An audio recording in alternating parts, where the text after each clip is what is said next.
must that you fight harder to continue to move forward. Ironically, I had this similar conversation this past weekend.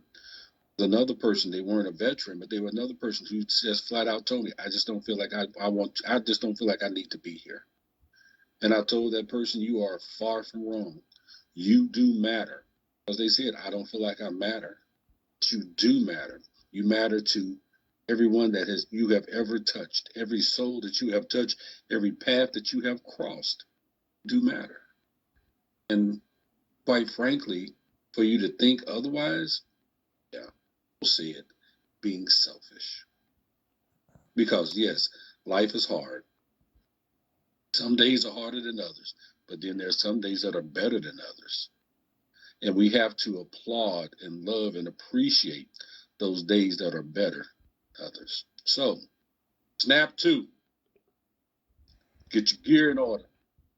Stow that BS, and that attention, shoulders back, head up, prepare to march forward. I'll see you downrange. So, Vern, tell us a little bit now. Vern does a lot of things with comedy, and that's what I love about him the most. Is he's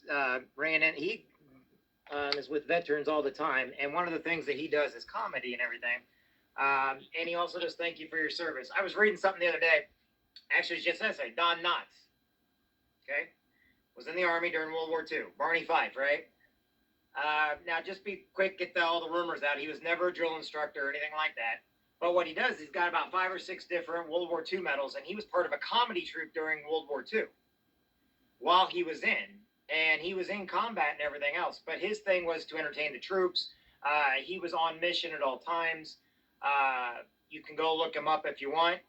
And what's nice about it is he's always made us laugh and fun. A lot of times what people don't understand is those that are at rock bottom, and the reason why I do these like this today is because everybody's like, oh, if they want help, they'll reach out and get it. If they want help, they know where to get the help at. Oh, they're being selfish. No, here's the problem. People that are hurting in life today think that they're the problem. Now, think about it whenever you felt you're a problem with your mom or your dad or your family or anything else. What's the one person you avoid? Anybody you feel that you wronged. You don't want to be around them. You don't want to talk to them. You don't.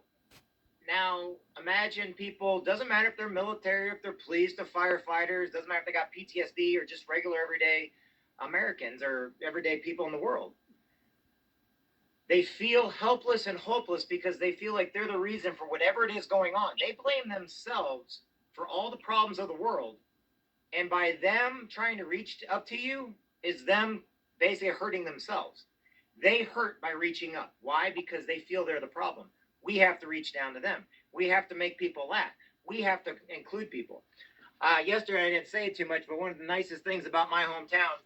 Now Vernon has been in my hometown many times. I was just there. I was just there this past weekend.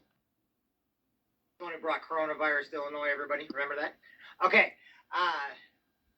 If you ever want to know the ground zero, Vernon Davis, everybody. In my community, it's really funny because people don't get mad at you for what your religion is or the color. They get mad if you don't show up to their party. They get mad that they're going to invite you and you don't show up. They get mad at you for that. They don't care who you are. They don't care your sexuality. They don't care. But if you don't show up to a party, man, you're going to be on their hit list for the rest of your life. It's always funny because people will say some of the most stupid, and I hate to say it, but in the Midwest, they even say racial, religious. They say some of those bigoted stuff, but they don't mean it. Now, they shouldn't say it. We're trying to get them away from it because it's how they were raised. And guess what? We're trying to change that little by little. You can't change things overnight. I get that. But the thing about it is, it's like being in the military. My buddies in the military, they'll say some of the most racist things. You're like, hey, you do know he's your, oh, I don't mean him. He's cool. I'm like, dude, you're just, no, he's cool. It's like, oh my God, dude, what's wrong with you? I think Vernon knows what I'm talking about. Yeah, but hey, Jeff, let me jump in here real quick. Michelle said, sometimes with depression, you don't want to bother or hurt the ones closest to you. This is very true. But let me tell you something. Bother them. Talk about it. Talk about it to anybody and everybody who will listen. Why? Because it's so important to get it out of you. And sometimes in order to get it out of you, you've got to talk it out. Sometimes you got to talk to a complete stranger. You got to talk to somebody on Facebook, but talk to somebody. That's how you're going to get to the root of the problem. That's where we make our mistake at, is that we don't talk, Michelle. So thank you for bringing that up. Sorry, Jeff. I didn't mean to take that. Oh, no, that's okay. Rejection is a big thing that people have. So when they go in for jobs and everything like that, and they go in somewhere and they get rejected, they all want to give up. And what I had yesterday, I had two Mormons. You know, they always go door to door, and they face rejection every day. And like I said, like the Mormon Church, you know, they put rejection right out there when you're young, but they have you going with somebody. Whenever you're going to a job interview, whenever you're maybe going to go on a date, or whenever you're going to go do something that's out of your comfort zone, call a friend up, talk to them, because we're better in pairs. Everything we do, we're going to get rejected in life no matter what. It's part of life. I mean, have you seen me? My God, I've been rejected from most places. The only difference is I don't stop. Why? Because I learn from the rejections I have to redo whatever it is I got to do to have success. You're only going to be successful once. Rejections are going to come all the time. Without rejection, you're never going to know how great you really are. So if you're so bottled up on, oh my God, I got rejected from that job, I'm just giving up and quitting. That's not the answer. The answer is, okay, what can you change? How can you redo your resume? How can you redo? Who can you talk to maybe talk with them about it to see what you can do differently? It's as simple as that. Maybe you didn't get a loan from the VA. Did you try the GI Bill? Did you try to go over and talk with the city? You know, maybe did you get a historic grant to get a house or something? There's always something else you can do. If you give up, why? Life is like Candyland. You've got to have, you know, you're going to get rejection. It's part of life. It's a game.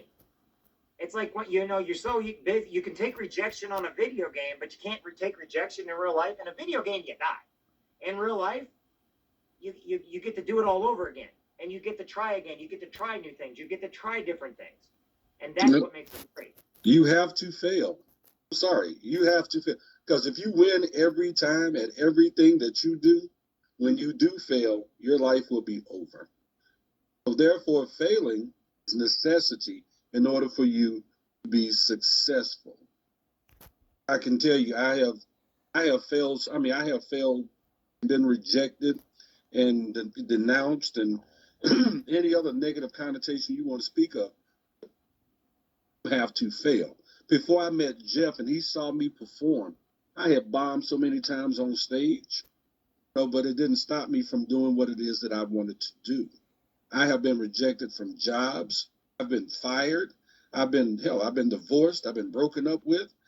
Any kind of denial or rejection that you can imagine, I have been through. Matter of fact, I was a no-go in boot camp, the M16. I was a no-go. I had to repeat that. Yes. And I could do it. I was teaching other guys to do it. I froze. And I had to go back through, but I went back through that same day. My point is this: if you're afraid of failing, you got to get past that, because failing is an intricate part of success. Now, before we close out tonight, I'm gonna step on that one more thing. Failure, if you fail today, remember, if you don't fail, you may not have the greatest success of your life. You may be in something day in and day out because you wanted something so bad. But if you fail at that one thing and you decide to change, you may find that one thing that you belong to even more. Garth Brooks did unanswered prayers, right? Sometimes we need to do it.